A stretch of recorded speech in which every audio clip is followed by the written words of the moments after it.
Okay, so we're recording now. So welcome everybody to this presentation of Venezuela. And as I mentioned, I grew up in Venezuela. I got there when I was 5 months old. So I feel very Venezuelan. And this presentation, we'll have a little bit of everything, but it's it has a lot of my best memories of Venezuela and the places that I really love in Venezuela that really made an impact on me growing up there.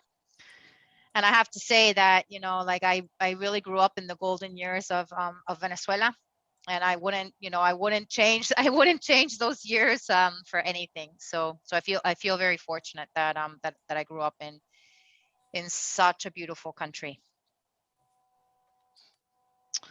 All right, so Venezuela, Little Venice. That's what Venezuela means, Little Venice. So Venezuela is actually officially called La República Bolivariana de Venezuela. And it's a country on the northern coast of South America, consisting of a continental landmass and many islands and islets in the Caribbean Sea. It has a territorial extension of 916,000 kilometers, and the population of Venezuela was estimated at 28 million in 2019. The capital and largest urban area is the city of Caracas, where I grew up. So Venezuela is called Little Venice.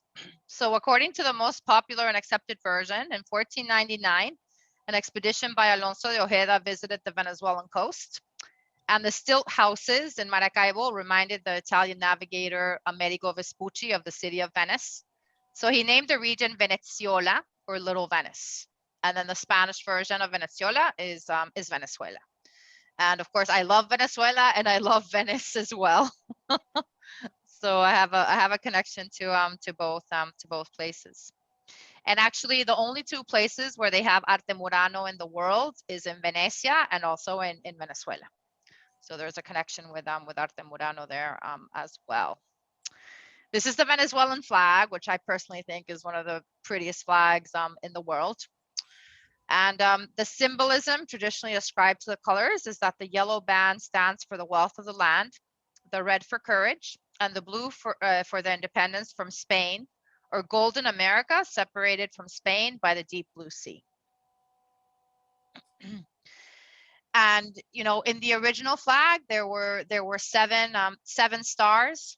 Now in this new flag, there's 8 stars because Chavez added an extra star. But the original flag has 7 stars, and many people say that the 8th star represents Cuba, which has a very big influence in Venezuela these days. But I definitely prefer the flag with the 7 stars, which is the original flag. So the history of Venezuela has a complicated history, but this is just to give you a little overview. So the territory of Venezuela was colonized by Spain in 1522 amid a lot of resistance. In 1811, it became one of the first Spanish-American territories to declare its independence from the Spanish and to form part as a department of the First Republic of Colombia, known as La Gran Colombia. It became a sovereign country in 1830. And during the 19th century, Venezuela suffered a lot of political unrest and autocracy, and it remained dominated by regional military dictators until the mid 20th century. So since 1958, the country has had a series of democratic governments, where most of the region was ruled by military dictatorships, and they had economic prosperity. Economic shocks in the 1980s and the 1990s brought about major political crisis and widespread social unrest, including the deadly Caracazo riots in 1989, 2 attempted coups in 1992, and the impeachment of a president for public fund charges in 1993. I was there for all of that. And it was definitely a very crazy time. You know, we had curfews, and yeah, there was a lot of unrest at that time. The collapse in confidence in the existing parties saw the 1998 Venezuelan presidential election, where Hugo Chavez won. And that was the catalyst for the Bolivarian Revolution, which began with the 1999 Constituent Assembly, where a new constitution of Venezuela was imposed. The government populist social welfare policies, bolstered by soaring oil prices, temporarily increasing social spending and reducing economic inequality and poverty in the early years of the regime. The Venezuelan presidential election was widely disputed, leading to widespread riots, which triggered another nationwide crisis that continues to this day. Venezuela has the world's largest known oil reserves and has been one of the leading exporters of oil. Previously, the country was underdeveloped and has agricultural commodities such as coffee and cocoa, but oil quickly became, the main source of exports and government revenues. The excesses and poor policies of the government led to the collapse of Venezuela's entire economy. The country grapples with record hyperinflation. It has the highest inflation in the world. I don't even know what that number is now, but it's extremely high. Shortages of basic goods, unemployment, poverty, high child mortality, malnutrition, severe crime, and corruption. These factors precipitated the Venezuelan migrant crisis, where more than 3 million people have fled the country. So Venezuela's oil. Venezuela has the biggest oil reserves in the world, and because it has so much oil, it should be like another, it should be like another Dubai. It shouldn't be a country that's in such bad shape right now. So it's really sad, but it shows how it's been so incredibly mismanaged from all sides, from the government. This is Caracas, the capital city, where I grew up. And Caracas is officially called Santiago de León de Caracas, and it's the capital and largest city of Venezuela. And Caracas is also Venezuela's cultural capital, with many restaurants, theaters, museums, and shopping centers. And it has some of the tallest skyscrapers in Latin America, such as the Parque Central Towers. And the Museum of Contemporary Art of Caracas is one of the most important in South America. This is a really nice picture of Caracas. Caracas is in a valley, and it's surrounded by mountains. And one of the most popular mountains is called the Avila Mountain. So this is the Avila Mountain, and there's so many songs about the Avila Mountain, and it's a mountain, which is very popular, for, people go hiking in that mountain, and it's just it's a beautiful, beautiful mountain. I remember very vividly, looking at these mountains, and they're very beautiful. They look like velvet mountains, and they're really, really, really beautiful. So yeah, so Caracas, so the Avila Mountain and the division between the buildings and the slums, or ranchos as they're called in Venezuela. So sadly, Caracas is one of the most dangerous cities in the world now, due to the very high crime and murder rate. So in this picture, you can kind of see the difference, because on this side you have normal buildings, and on this side you have the slums, like the mountains, like here are full of slums, or ranchos as they're called in Venezuela, and they're called favelas in Brazil. And because there's so much poverty, there's so many slums, which is really sad, because there's a very big very big difference, in terms of people, that have a lot of money, and then people, the people that are extremely poor, and then the middle class is getting smaller every day, because of the massive, economic crisis that the country is going through. So the most important cities in Venezuela are Caracas, Valencia, and Maracaibo. And this picture here is the Puente de Maracaibo, which is very famous, and many songs have been written about this bridge as well. So Venezuela has two presidents, and Venezuela is probably the only country in the world that has two presidents, and they're Nicolás Maduro and Juan Guaidó. So a crisis concerning the identity of the legitimate president of Venezuela has been underway since the 10th of January 2019. So, more than 2 years. So with the nation and the world divided in support for Nicolás Maduro or Juan Guaidó, the process and results of the 20th of May 2018 presidential election were widely disputed.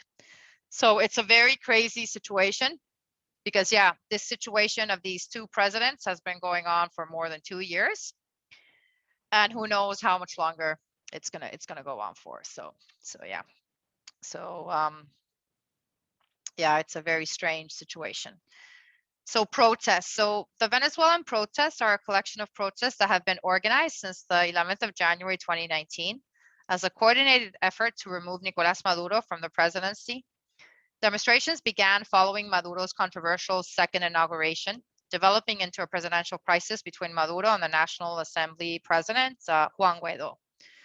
So there's been, before COVID, there was a lot of protests in Venezuela. And I mean, the last 20 years have seen, many protests. But of course, what usually happens with these protests is that they'll go through stages where they protest a lot and then nothing happens. And then, and then they give up and then they start protesting again. So now, of course, with the whole COVID situation, there hasn't been, protests in a long time. But probably once things get more normal, they'll, the protests will be back. So abajo la dictadura means down with a dictatorship, because basically the government of Nicolás Maduro is a dictatorship. And more precisely, it's a narco dictatorship, because there's a lot of drug money in there as well, and then the people that are part of the government are the ones running, these drug cartels, which is very, it's very strange and very shocking, but everybody knows that it's true. So Angel Falls, or the Salto Ángel, is the world's highest waterfall. And it got its name from Jimmy Angel, who was the first to fly over the falls. I've seen Angel Falls, in person, and it's just like, it's one of the most amazing places that you could see. It's truly mesmerizing and magical. So if you ever get a chance to go to Venezuela just to see Angel Falls, would be worth it. But of course, when things get better. But yeah, Angel Falls is definitely worth seeing one day. So Angel Falls is the world's highest uninterrupted waterfall, with a height of 979 meters and a plunge of 807 meters. The waterfall drops over the edge of the Avila Mountain in the Canaima National Park, which is a UNESCO World Heritage Site in the Gran Sabana region of Bolívar State.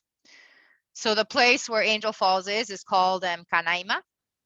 And I went there when I was very little, but I still remember very vividly this place. Like, this place is literally one of the prettiest places where I've ever been, and, one day I'd like to go back to Venezuela when things are, better. And I definitely want to go back to Canaima, because that is truly one of the most magical places in the world. So if you ever get a chance, go to Canaima. This is more pictures of Canaima. And in 1994, the Canaima National Park was named a World Heritage Site by UNESCO. And then you can get around with these little boats, which are really nice. So the world's highest cable car is in Venezuela as well. So after years of closure, the world's highest and second longest cable car reopened in 2016.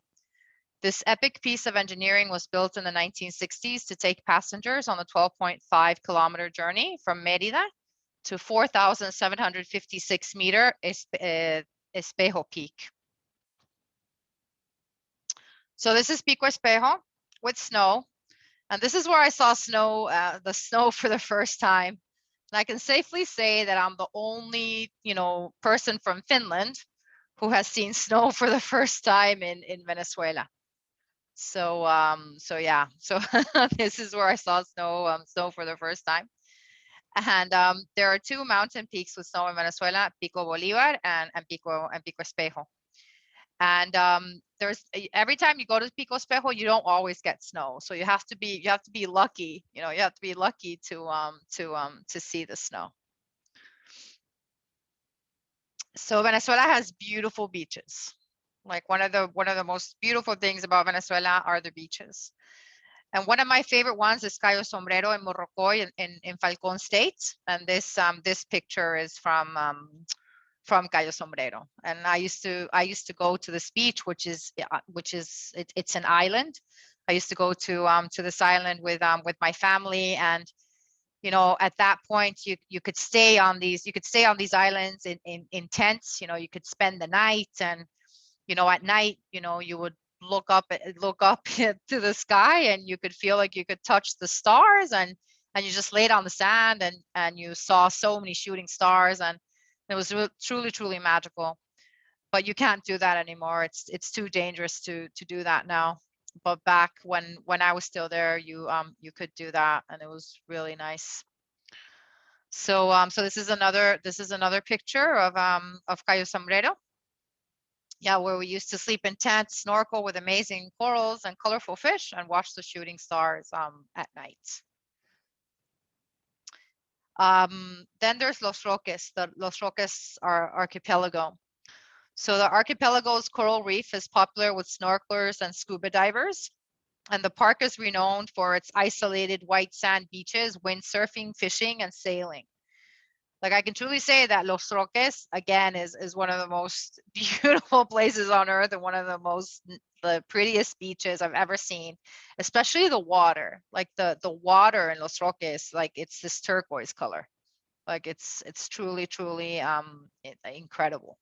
Everybody that goes to Los Roques falls in love with the place.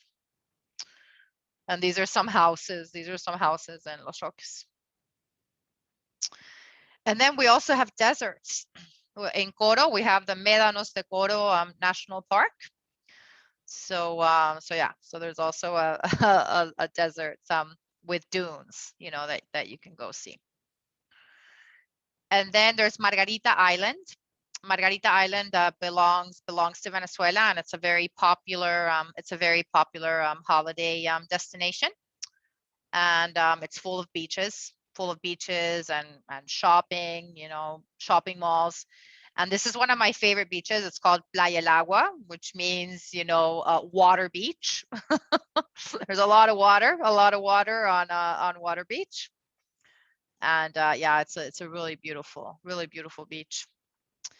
And then we get to the food of Venezuela. So the arepas, the arepa is like one of the most popular Venezuelan foods. So arepa is a type of food made of ground maize dough and can be filled with different types of cheese and meat. The reina pepiada is a popular filling, and it includes chicken, mayonnaise, and avocado.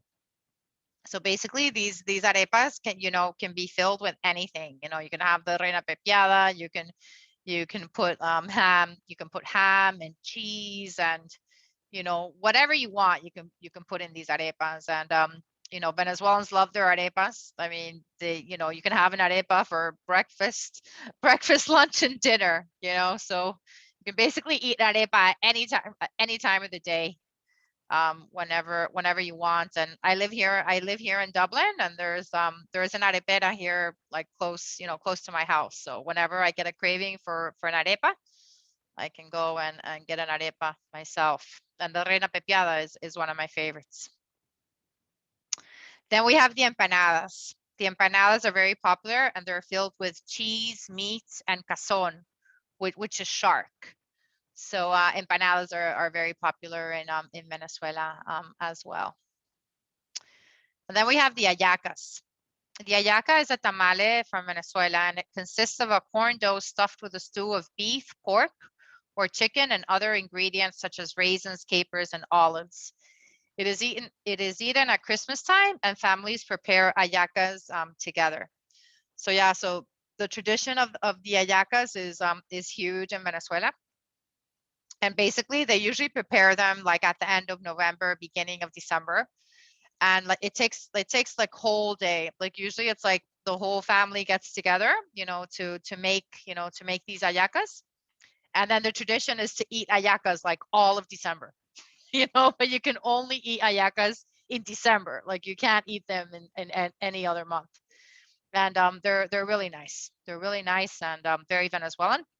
And they're wrapped in banana leaves. They're wrapped in banana leaves. So this is a very Venezuelan food. And then you have dancing. Joropo is Venezuela's national dance.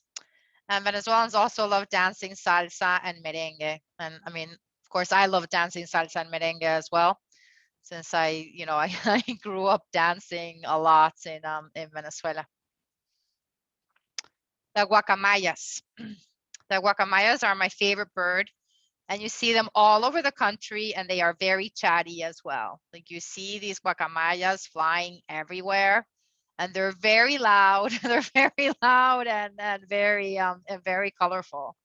And yeah, I just love these birds. They always remind me of Venezuela, the guacamayas as well. And here you have guacamayas in Caracas. The guacamayas hang out in people's balconies in Caracas, which is really funny, and then people like feed them and stuff. So yeah, the Caracas guacamayas. And then we have the chigüire. The capybara or chigüire is the largest living rodent in the world, and you can find it in the Venezuelan llanos. So this is an animal which is very unusual, and it's yeah, like you find it in Venezuela. And some people eat it as well, but I've never eaten it. Like I really don't feel like eating like a big rat. But yeah, that's the Venezuelan chigüire. And then you have Carnaval.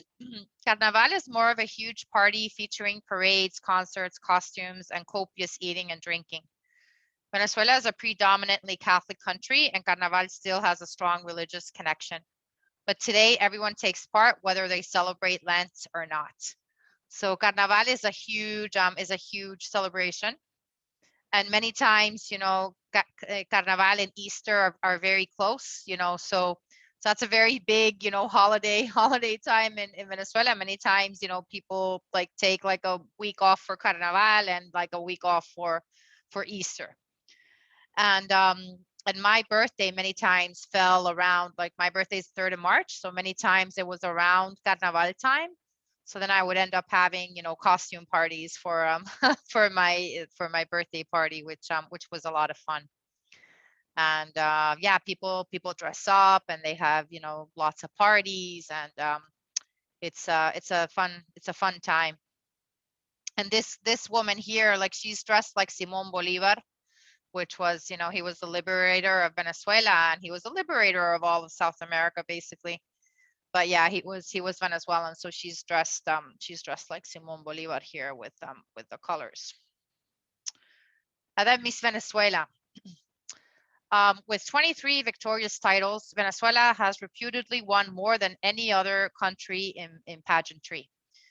Venezuela is also the first and only country to win all 4 pageants multiple times: Miss Universe 7 times and Miss World 6 times. So Venezuelans take these beauty pageants extremely seriously. Like whenever, whoever is elected Miss Venezuela is, she is trained and drilled. I mean, they go to win. They go to win these beauty pageants. So yeah, so that's why they win so much. And of course, I mean, they are beautiful. I mean, Venezuela is a big mix of races, right? It's a big mix races, and the people, the people are very beautiful people. And then here you have some Venezuelan slang words that everybody can can learn. So chamo and chama. This one means like chamo means bro or dude, and then chama is like, some like you would call a friend chama.